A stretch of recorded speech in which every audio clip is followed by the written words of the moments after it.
আপনাদেরকে দেখাবো একটা ভীষণ টেস্টি চিকেনের রেসিপি। প্রথমে বেশ খানিকটা পেঁয়াজ কেটে নিয়েছিলাম 4টে মতো, আর তাতে মেশালাম নুন, হলুদ, সর্ষের তেল আর কাঁচা লঙ্কা। খুব ভালো করে এগুলোকে মেখে নিলাম। মেখে মেখে একদম যখন পেঁয়াজ থেকে জল কেটে পেঁয়াজটা নরম হয়ে গেল, তখন ওপর থেকে একটা মতো টমেটো কুচি করে মিশিয়ে দিলাম। দিয়ে সেটাকেও বেশ ভালো করে মেখে নিলাম। অন্যদিকে পোস্তটা শুকনো লঙ্কা দিয়ে বেটে রেখেছিলাম, সেটাকেও এই পেঁয়াজের সাথে মিশিয়ে খুব ভালো করে মিশিয়ে নিলাম।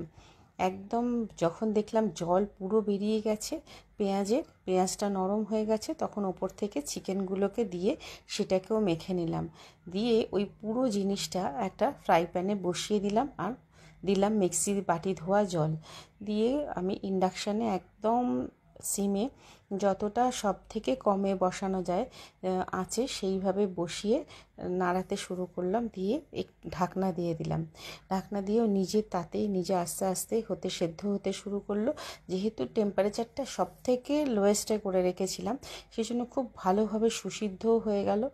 আর দেখতে পাচ্ছ, যখন দেখলাম পুরো লেগে লেগে আসছে তলাটা, মানে একদম ড্রাই হয়ে গেছে, পেঁয়াজের জল শুকিয়ে, তখন একদম শুকনো করে লাস্টের দিকে একটু বাড়িয়ে নিলাম। নিয়ে পুরো জলটা টেনে নেওয়ার পরে ওটাকে নামিয়ে ভাতের সাথে সার্ভ করেছিলাম। এত টেস্টি হয়েছে এইভাবে কাঁচা মেখে পেঁয়াজটা দিয়ে চিকেন। তোমরা একবার করে দেখো আর আমাকে জানিও তোমাদের কেমন লাগলো। অবশ্যই কমেন্টস করো।